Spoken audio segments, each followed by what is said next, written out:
Oi, amigos concurseiros desesperados para entrar no serviço público, assim como eu, tudo bem com vocês? Sejam muito bem-vindos ao canal Neguinha Federal. Eu sou a Anitta Faeza, a Neguinha do canal. E se você está vindo aqui pela primeira vez, se você está caindo aqui por um acaso do destino, seja muito bem-vindo. Você já pode começar, querido, se inscrevendo e curtindo esse vídeo, né? Porque, enfim, o que custa, na verdade?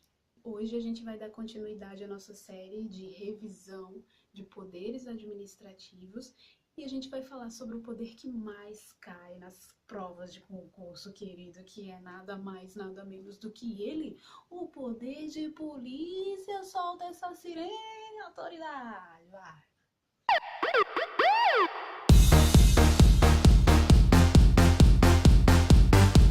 Gente, pra começo de conversa, eu vou pedir desculpas a vocês, mas eu não vou gravar com esse buço suado aqui, faz muito calor. Eu não vou ficar falando aqui só pra ficar bonitinho no vídeo sem estar com o ventilador ligado, não, sabe? Se existe um lugar no planeta Terra que não dá pra ficar sem ventilador, sem ar-condicionado, whatever, esse lugar é Natal, querido, Rio Grande do Norte. Não tem a menor condição. Enfim, gente, vamos começar então a falar sobre o poder de polícia. É importante que vocês prestem muita atenção nesses detalhes que a gente vai revisar aqui e principalmente vai fazer questão de ser preguiçoso, porque você só vai entender como é que esse babado é cobrado se você for exercitar. Ou se você quiser, você não precisa fazer exercício. Eu vou achar bom, porque é um concorrente a menos para a mamãe aqui, não é verdade? E a gente vai começar falando do conceito de poder de polícia. É importante que a gente saiba o que é o diabo do poder de polícia. Em poucas palavras, o poder de polícia seria aquele poder que a administração pública tem, de acordo com a lei, sempre seguindo o que manda a lei, de restringir, de condicionar um bem, um direito ou uma atividade de um particular. Então, o poder de polícia, ele vai se fundamentar no princípio da supremacia geral, o princípio da supremacia do interesse público em relação ao interesse do particular, que é o tal do poder extroverso. Então, pensou em poder de polícia, você vai lembrar que é aquele poder que o administrador público vai ter para restringir ou um bem, ou um direito, ou uma atividade de uma pessoa, de um particular, em razão de um interesse público, de um interesse da coletividade. Onde é que o poder de polícia vai atuar? Você pode memorizar através da sigla BAD, em inglês mal, porque o poder de polícia é mal. Mas a sigla BAD vai te lembrar na hora da prova que o poder de polícia, ele vai restringir os bens, as atividades e os direitos de um particular. E por que a polícia vai fazer isso? A polícia que eu digo, o poder de polícia vai fazer isso, porque a gente não pode confundir polícia administrativa com polícia judiciária. A gente vai falar disso daqui a pouco. Mas por que o poder de polícia restringe um bem, um direito ou uma atividade de um particular? Porque, querido, provavelmente tem algum interesse coletivo ali, tem algum interesse público ali. Por exemplo, quando ele está restringindo um bem, vamos dar um exemplo daquela sua tia que viajou para os States e que você ligou para ela desesperado, pedindo para ela trazer um bocado de iPhone, porque lá o iPhone é mais barato, porque lá não tem tanto imposto como tem aqui no Brasil, não é verdade? Aí, a sua tia vem nos States, traz uma mala cheia de iPhone pra negada toda. E aí, o auditor da Receita Federal tá lá esperando por ela, bem lindo, em um terno elegante, e apreende os iPads, os iPhones que ela trouxe, a pobre.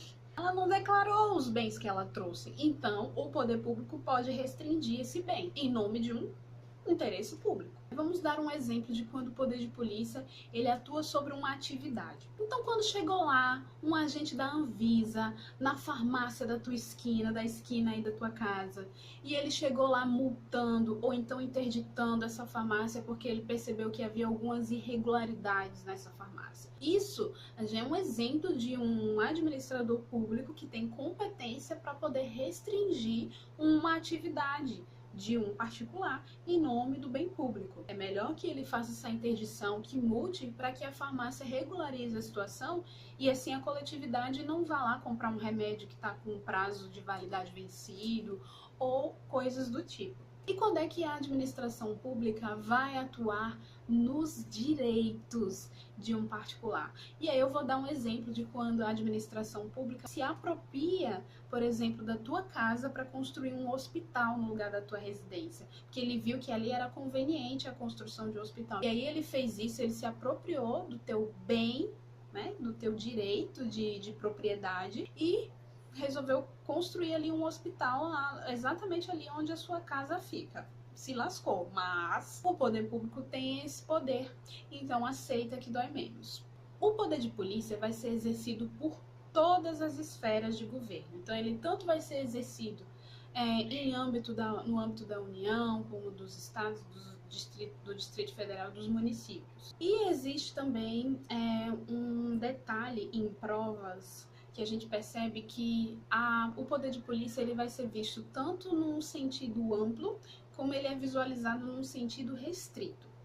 Num sentido amplo, o poder de polícia seria todo e qualquer ato que é editado pela administração pública. Agora, num sentido restrito, a gente está falando do poder de polícia que é exercido pelo executivo. Seja esse ato um ato geral e abstrato, como é o caso dos regulamentos, seja esse ato um ato concreto ou específico, como é o caso das licenças e das permissões. Vocês estão vendo aí esse vídeo todo bonitinho, mas meu celular já levou tanta da queda para poder gravar esse diabo, por isso curto o vídeo. Antes da gente passar para o segundo tópico, que seriam os atributos do poder de polícia, é importante que a gente faça algumas diferenciações. Eu havia falado alguns minutos atrás sobre a polícia, né? E eu falei, olha, cuidado para não se confundir. Polícia administrativa é uma coisa, que é o poder de polícia que estamos falando, e polícia judiciária é outro babado totalmente diferente. A polícia administrativa, o poder de polícia, está ligado ao direito administrativo, enquanto que a polícia judiciária está ligado lá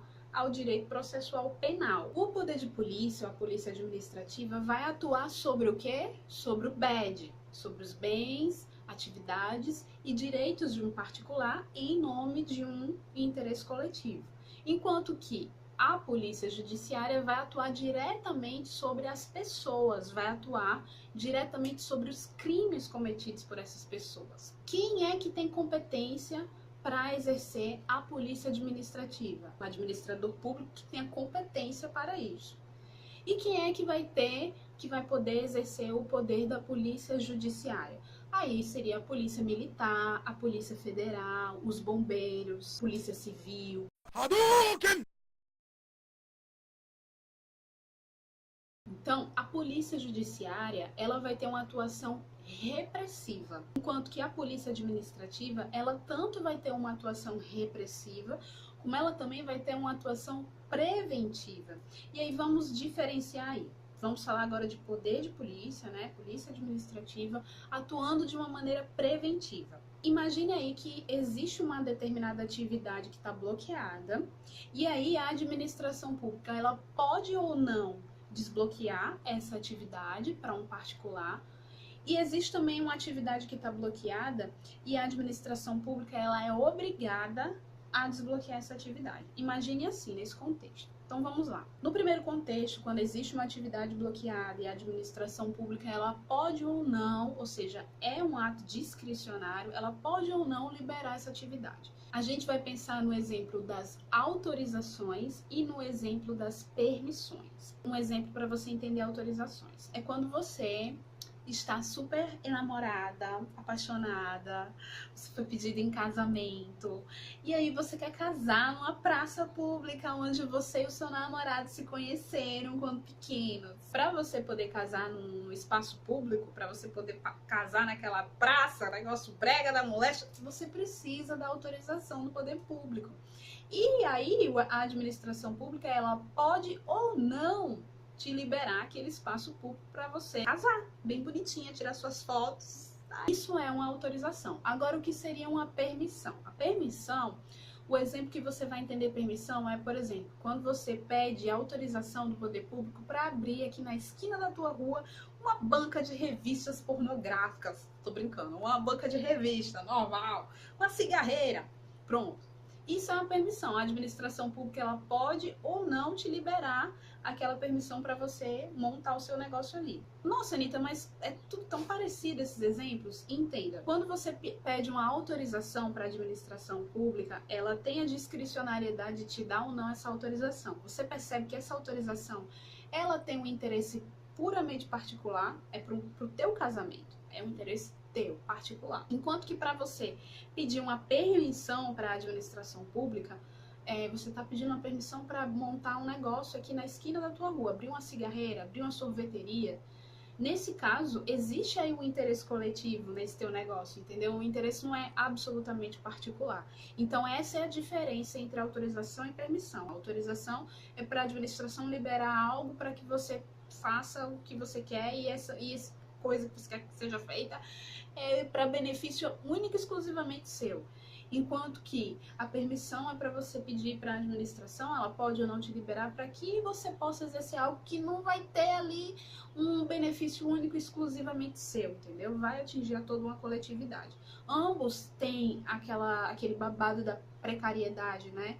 O que quer dizer isso? Quer dizer que a qualquer momento, se a administração ela te deu a autorização, ela te deu a permissão, a qualquer momento ela pode voltar atrás e dizer, ó, vamos ter que revogar essa autorização ou essa permissão, ok? Porque não é mais conveniente nem oportuno que você se case nessa praça pública ou que você abra essa cigarreira, continue com essa cigarreira aberta na esquina da tua rua. Enfim, ambos são dotados de precariedade, tanto a autorização quanto a permissão. A diferença é realmente o objetivo final da autorização, que é para atender o interesse particular, e da permissão, que é para atender o interesse particular, mas que vai beneficiar uma coletividade. O poder de polícia é justamente esse ato de autorizar ou de permitir, tá? Então, quando existe essa atividade bloqueada, que seria o quê? A praça pública que você quer casar ou a cigarreira que você quer abrir. Você só pode fazer isso quando a administração te autorizar ou te permitir. Quando ela te autoriza, ela está te autorizando em virtude do poder de polícia. Quando ela não te autoriza, ela também não está te autorizando porque ela tem poder de polícia para te negar. Só que existe também o exemplo da... Como é que é o nome, menina? Autorização, permissão, licenças. As licenças também se voltam aqui para esse lado da atividade que está bloqueada, e aí a administração ela é obrigada a te dar aquela licença se você cumprir determinados requisitos. Por exemplo, sua carteira de habilitação. Você vai ter que passar por uma série de provas de avaliações, vai ter que fazer a prova prática lá no Detran. E se você atingir todas as pontuações que são exigidas, a administração pública ela tem a obrigação, é um ato vinculado, né? Ela tem a obrigação de te dar aquela tua licença. A tua carteirinha da OAB também, você se formou advogado. Enquanto você não tira a tua carteirinha, o que você é? Você é um reles bacharel em direito. Mas para você exercer a advocacia, você precisa tirar a sua carteirinha da OAB. Quando você faz a prova da OAB, passa nas duas fases e passa com uma nota maravilhosa, querido, a administração pública ela não tem escolha, ela tem que te dar a tua licença para advogar. Isso tudo que a gente viu, autorizações, permissões e licenças, são exemplos de poder de polícia atuando de uma maneira preventiva. Quando é que o poder de polícia vai atuar de maneira repressiva? Aí a gente vai pensar numa atividade que já aconteceu, ela não estava bloqueada, ela já aconteceu, só que aí o particular ele tá irregular. Então a administração pública vai lá e pune esse particular. Então ela está agindo de uma maneira repressiva, né? Por exemplo, quando você vai lá e estaciona o seu carro folgado numa vaga proibida, o amarelinho vai lá e manda rebocar teu carro. Por quê? Porque ele tem poder de polícia, querido, para fazer isso. Ele vai lá, reboca teu carro e você fica lá chupando seu dedo e aprendendo a lição. Ei, a gente viu algumas informações muito importantes para começar a passar para os tópicos seguintes do poder de polícia. Curta o vídeo! Qual seria o próximo tópico que a gente vai falar? A gente vai falar agora dos atributos do poder de polícia. Pensou em atributos do poder de polícia, você vai lembrar do número 3, porque são 3 atributos que o poder de polícia possui. Quais são esses atributos, Anitta? É o DAC, discricionariedade, autoexecutoriedade e coercibilidade. Gente, discricionariedade. Em regra, o poder de polícia é um poder discricionário. Entretanto, a gente falou há pouco tempo atrás que quando o poder de polícia está atuando de maneira preventiva, dando ali, de uma maneira vinculada, uma licença para um particular, a gente vê o poder de polícia atuando de uma maneira vinculada. Então, lembre-se, em regra, o poder de polícia ele é discricionário, entretanto, haverá algumas situações em que o poder de polícia será vinculado. Exemplo, quando a administração pública tem que liberar uma licença para um particular. Autoexecutoriedade. Gente, esse atributo da autoexecutoriedade, ele é mais detalhado lá na matéria de atos administrativos, que será a nossa próxima matéria a ser revisada nesse canal. Lá em Atos a gente vai entrar com mais profundidade nesse atributo. Mas para entender aqui no poder de polícia, qual é essa ligação desse atributo ao poder de polícia, você só precisa entender o seguinte, que o administrador público vai poder atuar sem ter a necessidade de ter uma autorização prévia do poder judiciário para fazer aquele ato que ele precisa fazer. Por exemplo, quando você foi lá, folgado do jeito que você é, e estacionou seu carro numa vaga proibida. Ele foi lá e rebocou o seu carro, correto? Agora, se ele tivesse que ter autorização judicial para poder editar os seus atos, para poder fazer o que ele tem competência para fazer, o exemplo teria sido explicado da seguinte maneira. Você estacionou o seu carro numa vaga proibida, seu folgado, o administrador público, na figura do amarelinho aqui no nosso exemplo, ele falou, vou rebocar esse diabo desse carro desse folgado. Só que para isso, eu preciso da autorização do juiz. Então eu vou ali pedir a autorização do juiz. Ô juiz, eu posso rebocar o carro de fulano de tal, porque ele estacionou numa vaga proibida ali na esquina? O juiz ia olhar para ele e ia falar, meu amigo, vá rebocar o carro, pelo amor de Deus, não precisa vir aqui falar comigo. Por quê, gente? O poder de polícia, ele tem autoexecutoriedade. Você não precisa, enquanto administrador público, ir lá pedir autorização de um juiz para poder fazer o ato que você tem que fazer, que você tem competência para fazer, entendeu? Só que nesse ponto existem 3 asteriscos. A gente tem que tomar muito cuidado. O primeiro asterisco: ter autoexecutoriedade não significa dizer que o administrador público vai ficar imune ao controle judicial. Então, para executar o ato, ele não depende de autorização do judiciário. Entretanto, se houver alguma irregularidade nesse ato, aí posteriormente haverá algum tipo de controle por parte do juiz. Asterisco número 2. Nem todos os atos serão dotados de autoexecutoriedade. Por exemplo, quando você recebe uma multa, você é obrigado a pagar essa multa? Então, o que acontece? Para lhe cobrar aquela multa, o administrador público ele precisa de autorização judicial. Que ele não vai simplesmente acessar a sua conta bancária, porque eu sou poder de polícia, e eu tenho competência para acessar a sua conta bancária e debitar aquele valor daquela multa que eu te multei. Não, né? Não pode.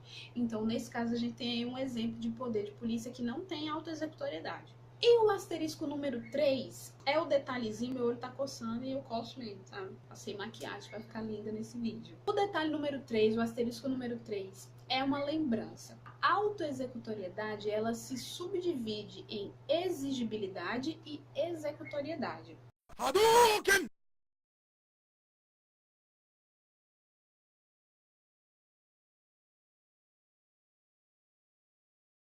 E o terceiro atributo do poder de polícia é a coercibilidade. Na coercibilidade, a gente vê que o administrador público vai poder atuar independentemente da vontade do particular. No nosso exemplo que demos há pouco, do folgado estacionar lá em vaga proibida, o administrador público, quando for rebocar o carro dele, ele não precisa esperar o dono do carro chegar para pedir autorização do dono do carro para poder rebocar o carro. Ô, Anitta, eu posso rebocar o seu carro? Você deixa, porque você estacionou aqui numa vaga proibida? Eu posso rebocar? Posso? Meu amigo, não.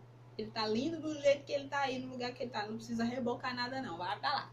Entendeu? Coercibilidade, querida. Não precisa. Eu não tô aqui pra saber o que você pensa. Eu não tô pouco me lixando pra saber o que você pensa, querida. Eu tenho poder de polícia, vou rebocar. Gente, nem todo ato de poder de polícia ele é dotado de coercibilidade. Por exemplo, eu não sou obrigada, você não é obrigada a ir lá no Detran e tirar sua licença para dirigir. Você não é obrigada a fazer isso, você faz se você quiser. Então, considerando esse raciocínio, quando a administração pública vai lá e te dá uma autorização, te dá uma permissão, te dá uma licença, isso daí acontece porque ele tem poder de polícia para tanto, entretanto, esse ato não é dotado de coercibilidade. Em regra, os atos negociais não são dotados de coercibilidade. Eu não sei se esse vídeo vai ficar longo, talvez já esteja, vai continuar, mas eu não vou dividir. Vamos falar agora no terceiro tópico importantíssimo sobre o poder de polícia, que é a questão da delegação do poder de polícia. Olhe no espelho e pergunte-se: o poder de polícia pode ser delegado ou particular? Tempo para você. Já curtiu o vídeo, bebê? Não? Pois vá curtir! Gente, nessa parte aqui de delegação do poder de polícia, a gente tem duas visões. A gente tem a visão do STF e a gente tem a visão do STJ. Para o STF, em regra, o poder de polícia não pode ser delegado ao particular. Não pode. Por quê? Porque o poder de polícia ele acontece em virtude da supremacia do poder público em razão do poder do interesse particular, correto? Correto. Quando a gente delega para um particular, você entende que naquele momento que o particular está exercendo poder de polícia, eu tô deixando subentendido que esse particular tem supremacia para com outro particular. Não existe isso. Supremacia é para o Estado para com o particular e não de um particular para com outro. Então, na visão do STF, não pode delegar poder de polícia, porque não existe entre um particular e outro particular supremacia. Eles estão ali em pé de igualdade. Entretanto, se esse ato for um ato preparatório ou se ele for um ato sucessório, aí sim é permitida a delegação do poder de polícia a um particular. Exemplo de um ato preparatório e exemplo de um ato sucessório. Vamos lá. Ato preparatório, quando existe ali a fiscalização de trânsito. Se você prestar atenção na tua cidade, aquelas câmeras de fiscalização nas avenidas principais, ali é tudo monitorado por empresas terceirizadas, né? Aqui na minha cidade, pelo menos, é assim. Esse ato de fiscalizar o trânsito é um ato preparatório, porque ele antecede uma possível multa, por exemplo. Se eles visualizarem algo irregular no trânsito, aí eles vão acionar a autoridade para que a autoridade possa punir, né, o individual, o particular. Ato sucessório. O ato sucessório é o ato que sucede, o que vem depois já dessa aplicação de multa, por exemplo. Então, quando você recebe aquela multa na tua casa, o poder público ele pode muito bem ter terceirizado aquele serviço de entrega também da multa. E aí a pessoa que te entregou a multa em casa, ela recebeu a delegação do poder público de ir lá e entregar a multa na tua residência. Então, um ato sucessório, ele também pode ser delegado a um particular. Apenas esses dois, atos preparatórios, atos sucessórios. Então, lembre-se da visão do STF. Em regra, não delegue poder de polícia para particular. Mas se for um ato preparatório, se for um ato sucessório, beleza, dá para delegar. Agora a gente vai para a visão do STJ. O STJ, ele vai levar em consideração alguns atos do ciclo de polícia. Então vamos falar aqui do ciclo de polícia para você entender bem direitinho a visão do STJ. O ciclo de polícia, ele vai mostrar os tipos de atos que podem exercer poder de polícia. Existem quatro tipos de atos que podem exercer esse poder de polícia. No ciclo 1 desse ciclo de polícia, a gente tem os atos normativos. Atos normativos relacionem a lei, relacionem a ordem. Esses atos normativos, eles só podem ser exercidos pelo poder público. Apenas ele pode editar normas, editar leis. Segundo ciclo mostra os atos de consentimento. Atos de consentimento, olha esse nome, consentimento, consentir. São aqueles exemplos de autorizações, de permissões, de licenças. O ciclo 3 do poder de polícia, a gente vai encontrar os atos fiscalizatórios. Por exemplo, essa fiscalização que a gente falou há pouco tempo, fiscalização de trânsito. E o ciclo 4 são os atos sancionatórios. Então, são aqueles atos onde a administração pública vai estar punindo, vai estar aplicando a multa, por exemplo. Na visão do STJ, de todos esses atos que a gente viu, de todos esses ciclos, apenas 2 podem ser delegados a particular. Quais são? Atos fiscalizatórios e atos de consentimento. Ambos podem ser delegados a particular. Atos normativos e atos sancionatórios não podem ser delegados a particular, apenas a autoridade pública que pode exercê-los. Terminamos então o poder de polícia, esses foram os pontos mais importantes sobre esse tema. Se você tiver alguma dúvida, pode deixar aqui nos comentários, que se eu souber eu vou lá e tiro sua dúvida, né? Que eu gosto de me mostrar. Próximo vídeo a gente continua, a gente vai finalmente, por uma aleluia de Jeová, a gente vai finalizar essa série de poderes administrativos e eu vou vir para gravar a revisão de poderes normativos. Fiquem bem, comamos mais açaí, Deus me livre, que negócio horrível. Até o próximo vídeo, pessoas!